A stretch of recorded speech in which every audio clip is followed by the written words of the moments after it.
sehingga nantinya Bapak akan sukarela untuk memberikan hak pilihnya. Diharapkan nanti datang ke TPS tuh dengan rasa sukacita, gembira merayakan pesta demokrasi ini, karena sejatinya hajat pemilihan gubernur dan wakil gubernur ini hajat kita bersama seluruh warga Jawa Barat, bukan hanya untuk penyelenggara saja gitu. Harapan nanti bisa menggunakan hak pilihnya dengan bijak, dicermati dulu visi misi paslonnya, mana yang sesuai dengan hati. Pokoknya menolak untuk politik uang gitu, kayak serangan fajar, ya serangan fajar. Jadi Sunda mah nggak ada serangan fajar ya, serangan jenali kita mah juga. Terus selain itu sebagai upaya dari KPU Provinsi Jawa Barat untuk menjalin sinergi dengan kelompok-kelompok masyarakat, komunitas-komunitas agar mendorong kondusivitas penyelenggaraan pemilu yang damai, menyenangkan, semuanya sukacita, semuanya bersatu, bersaudara gitu, meskipun berbeda-beda pilihan. Mungkin untuk mempersingkat waktu tadi ya, kita langsung buka saja kegiatan sosialisasi pendidikan pemilih dan pemilihan gubernur dan wakil gubernur Jawa Barat tahun 2024 bersama Yayasan Panglawungan Sarasa Sajiwa Indonesia atau Laskar Sasaji. Dengan ini kami buka.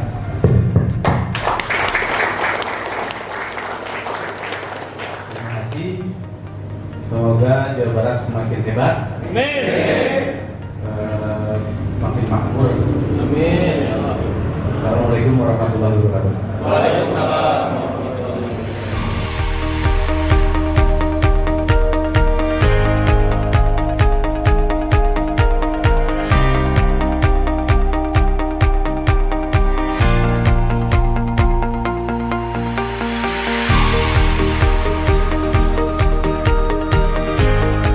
KPU Pilgub Jabar 2024 melalui debat calon, sehingga kita tahu visi misi kedepannya, karena ini akan mempengaruhi kehidupan nanti kita semua di masyarakat Jawa Barat terkait masalah kenaikan harga sembako, harga BBM dan lain sebagainya. Oleh karenanya ini perlu dipertimbangkan oleh kita semua. Jangan sampai kita memilih kucing dalam karung istilahnya. Kita harus tahu dulu calon-calon yang akan kita pilih ini, renungkan sampai kalau bisa sholat istiqoroh supaya kita mencoblos calon pemimpin kita 5 tahun ke depan ini benar-benar melalui hati nurani. Jangan sampai karena ajakan atau rayuan dari teman-teman atau tetangga, sehingga apa yang nanti ke depan ini jangan salah pilih orang gitu.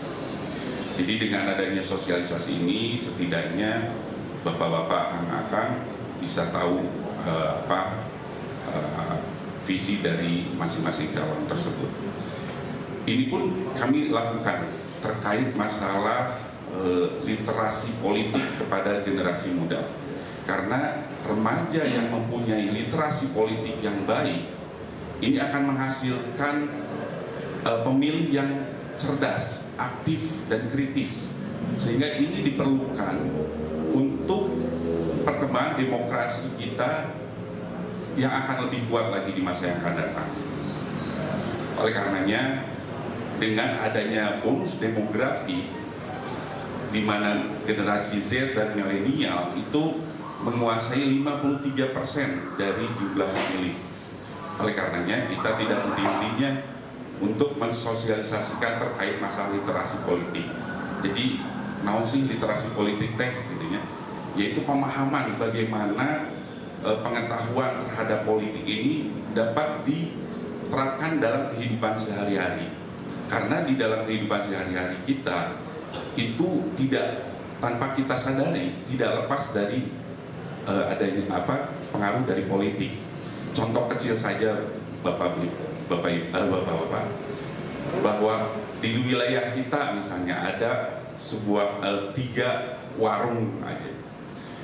Kita akan belanja setiap hari itu ke warung, misalnya ke warungnya BME gitu. Semua pada ke situ. Kenapa? Karena ketika ditanya kenapa ke warung BME, karena pelayanannya ramah, harganya lebih murah daripada warung sebelah. Itu tanpa kita sadari bahwa kita itu bersinggungan dengan politik. Oleh karenanya, dengan adanya sosialisasi literasi politik ini, diharapkan pemahaman terhadap politik ini di masyarakat ini tersampaikan.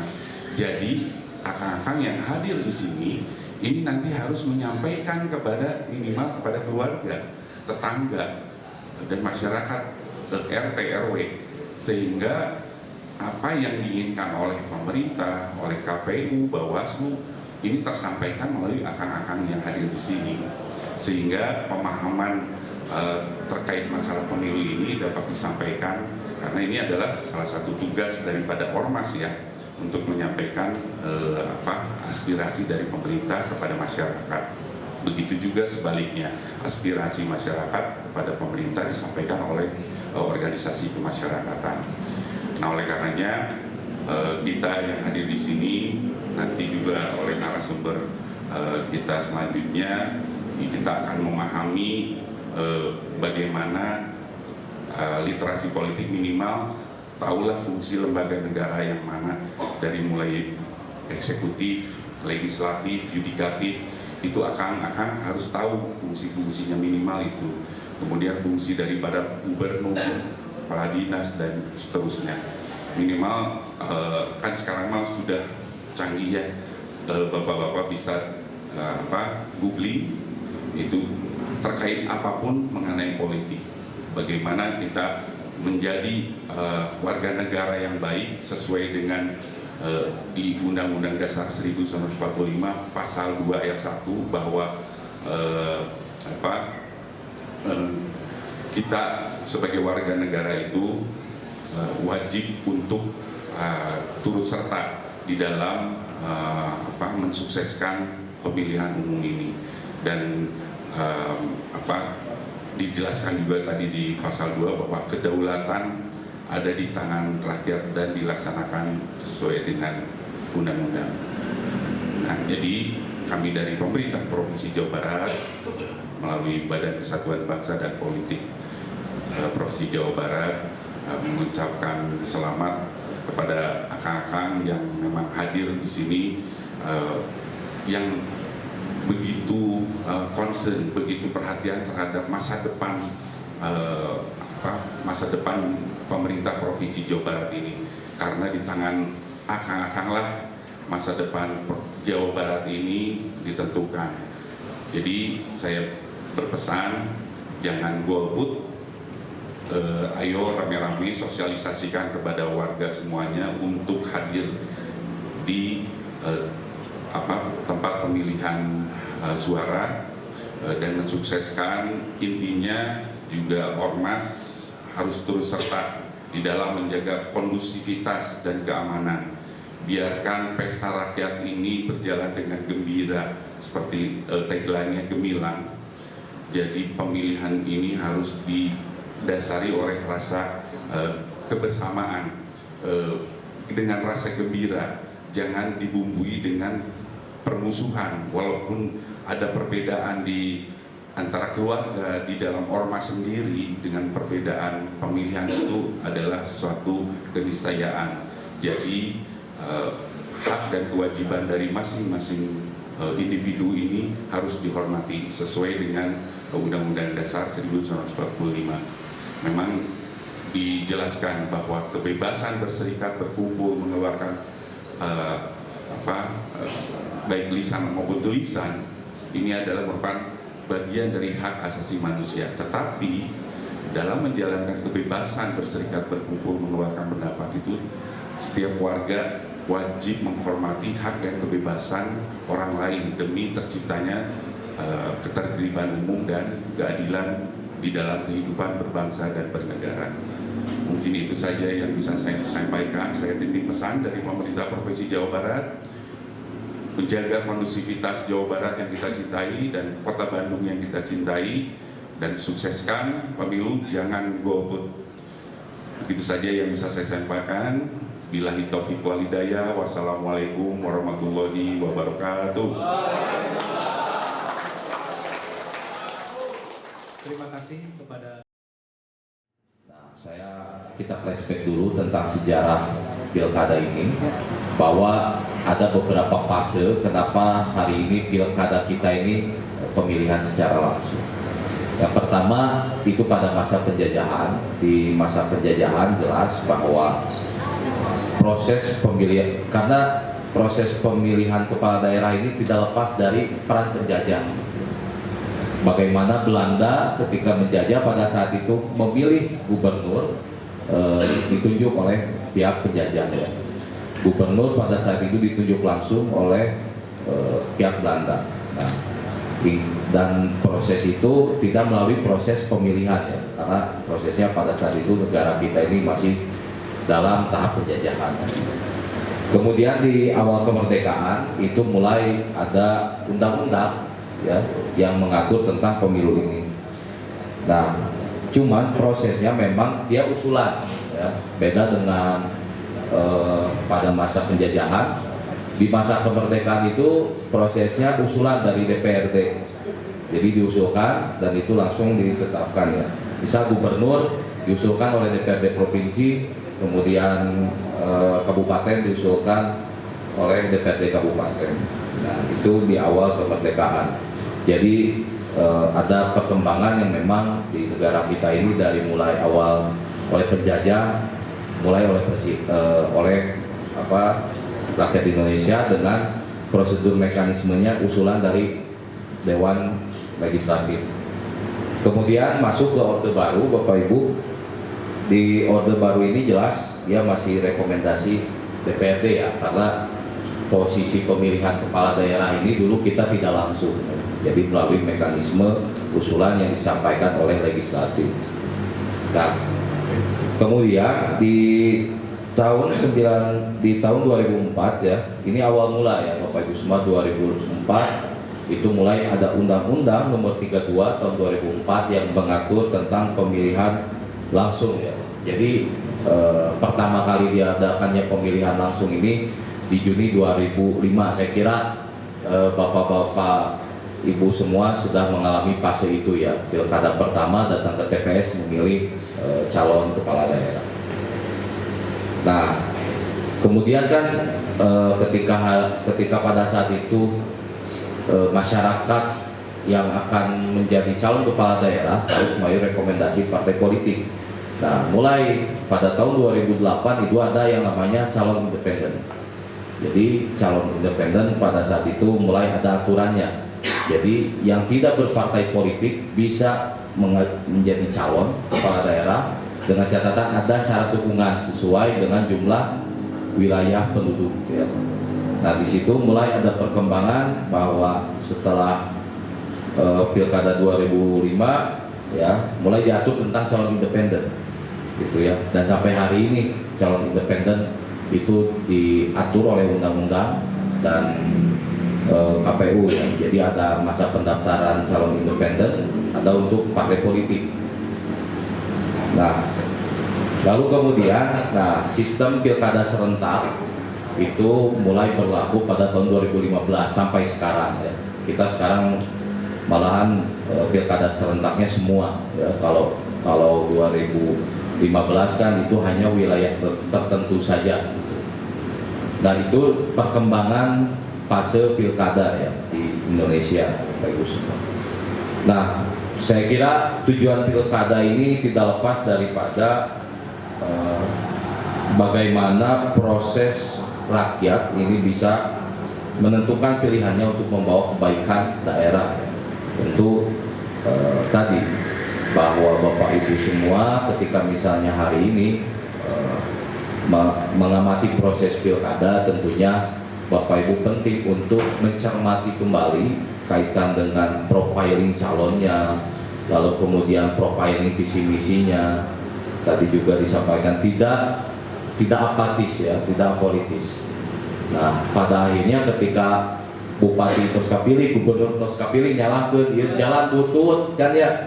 Sering kan celotehan-celotehan setelah terpilihnya kepemimpinan, banyak celotehan di publik misalnya. Wah, ieu cenah anger we kitu-kitu kene jalan teh pungana kan tidak terlibat aktif, kita tidak kritis dari awal. Jangan menyalahkan misalnya, karena itu pilihan kita gitu ya, terlepas.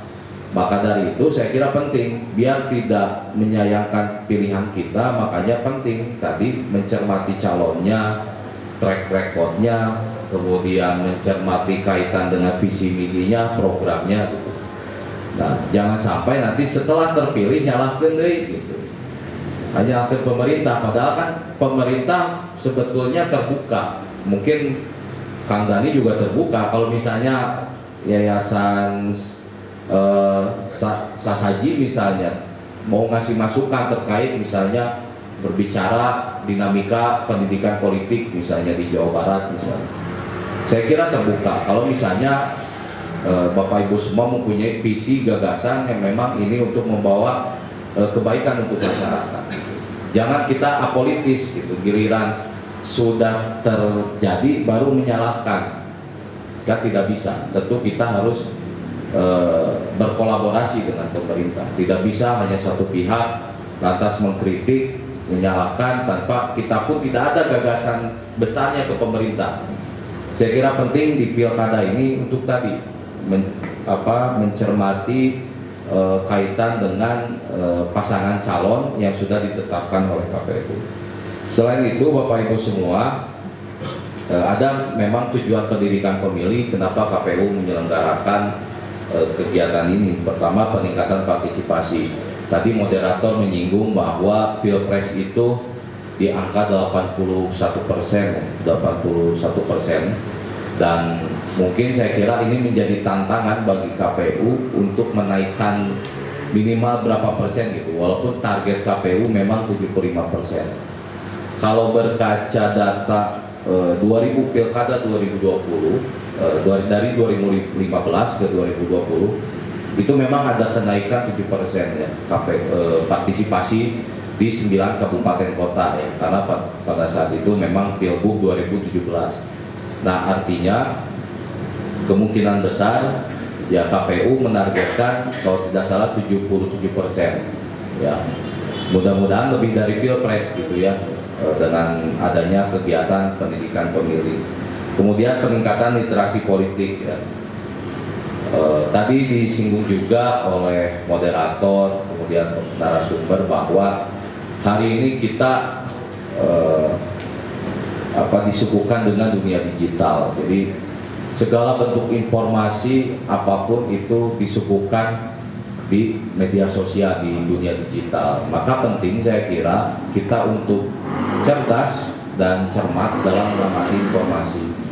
Saya mengamati beberapa informasi, misalnya taruh platform TikTok misalnya, ada informasi kaitan dengan informasi yang dulu banget gitu, ini muncul lagi gitu kan, viral lagi gitu.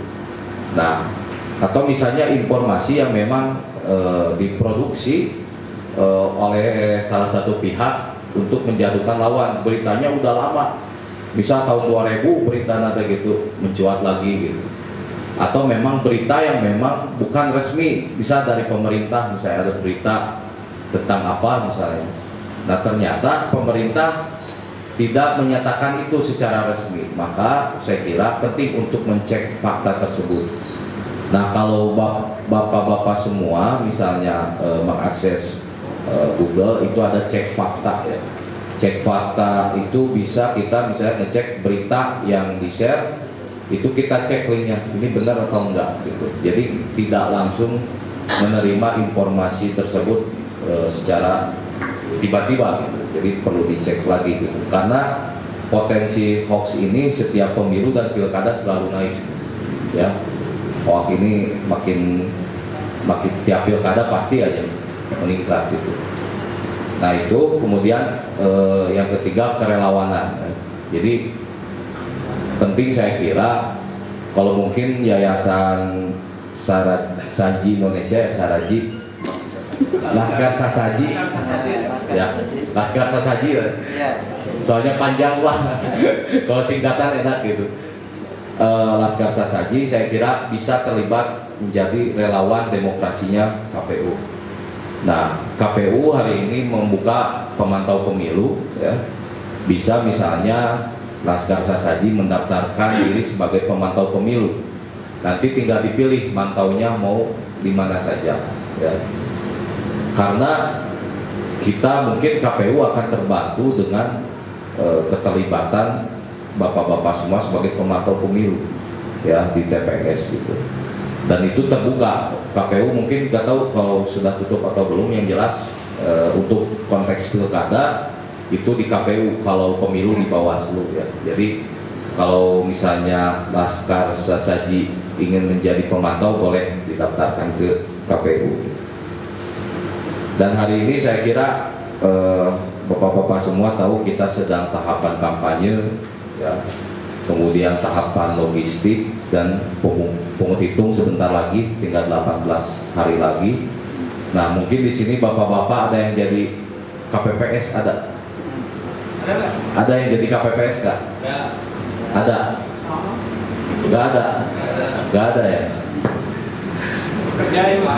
Kerja semua ya. Biasanya banyak juga ya yang sambil kerja misalnya Pak, ada yang jadi KPPS juga karena kerjanya mungkin hari H saja gitu. Jadi KPPS waktu pernah. Oh pernah. Oh, saya kira saya kira. Nah tentu Bapak kan lebih tahu ya kondisi kompleksnya pemilu, bagaimana jadi KPPS. Ada yang misalnya dibuka udah ngitung salah di di TPS kan, malahan perasaan manggis bener gitu, balik lagi.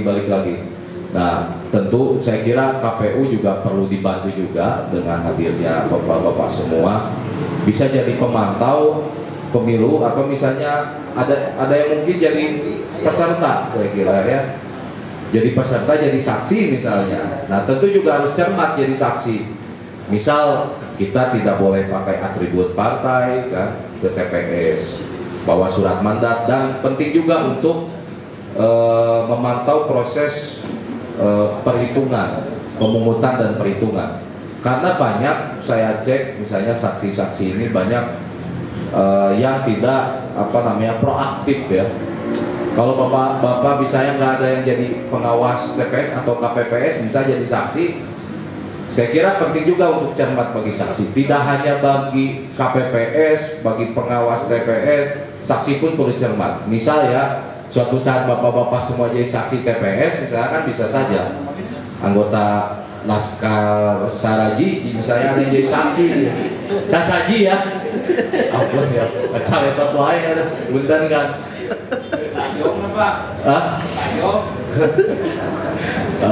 Penting saya kira tadi ya, terlibat cermat misalnya, proaktif misalnya ketika ada yang dianggap misalnya kalau di TPS kan misal Pak Kecil ketua KPPS tidak melakukan sumpah ya.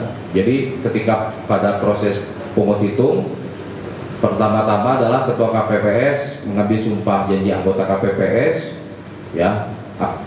Perlu juga misalnya setelah itu dicek surat suaranya lengkap atau tidak ya. Terus juga logistiknya sesuai atau tidak ya.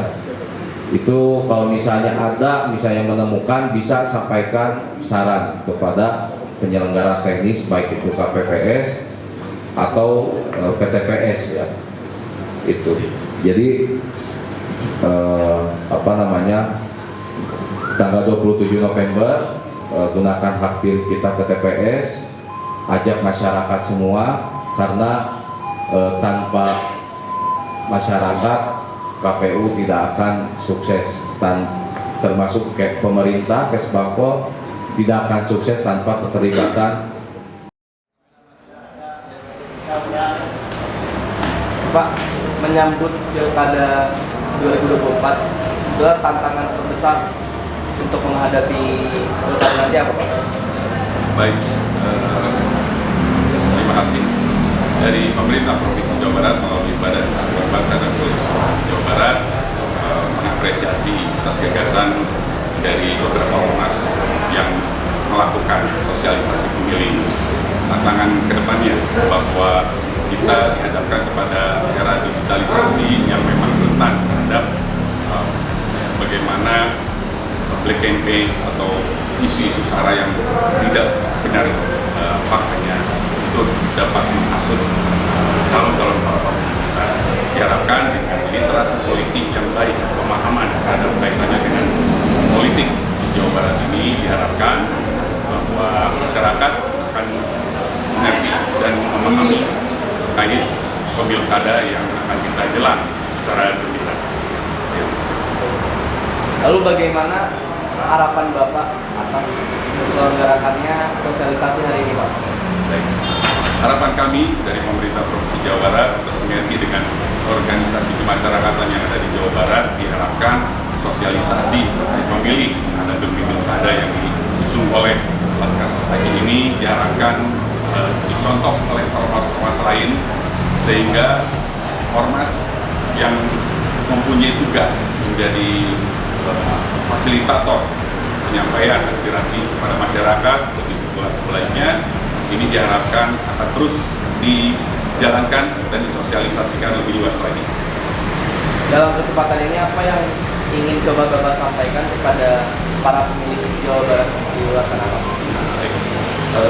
Saya mengharapkan pada ormas Laskar Saragi menyampaikan pada halayak luas terkait masalah literasi politik yang baik, pemahaman terkait politik yang baik kepada masyarakat melalui sosialisasi pemilih ini. Diharapkan dengan adanya sosialisasi ini masyarakat akan lebih tahu, lebih cerdas, lebih inovasi dari berbagai aspirasi dari pasangan calon ini, sehingga masyarakat dapat memilih pemimpin-pemimpin yang amanah, yang bisa berpengaruh besar terhadap kehidupan berbangsa dan bernegara di Provinsi Jawa Barat ini. Tantangan terbesar dalam menyambut Pilkada 2024 ini apa? Tantangan terbesar dalam pilkada hari ini adalah potensi tingginya hoax. Ya, karena kita di pilkada hari ini disambut dengan adanya era digital, tentu ini menjadi tantangan bagi masyarakat dan juga penyelenggara pemilu untuk bersama-sama mengatasi agar masyarakat tidak terdampak dengan adanya hoax di pilkada kali ini. Harapan Bapak Pak setelah dilaksanakannya sosialisasi hari ini? Semoga dengan adanya sosialisasi ini seluruh komponen elemen masyarakat bisa berpartisipasi aktif mensukseskan Pilkada 2024 ini dengan bersama-sama terlibat mensosialisasikan seluruh rangkaian pilkada hari ini agar pilkada di Jawa Barat ini berintegritas dan sukses tanpa ekses. Pada kesempatan kali ini pesan apa yang ingin Bapak sampaikan kepada para pemilih di Pilkada Jawa Barat 2024? Pesan saya, jadilah pemilih cerdas dan profiling seluruh pasangan calon dengan visi misinya, pilih sesuai dengan hati pemilih, jangan tergiur dengan hal yang memang bisa merusak proses demokrasi. Pada 2024 ini Pak, tantangan terbesar yang dihadapi? Tantangan yang besar dihadapi oleh masyarakat pada umumnya. Jadi kita ini kebanyakan tuh money politik dan golput. Jadi diharapkan untuk tantangan besar pilkada serentak ini mudah-mudahan tidak ada golput lagi.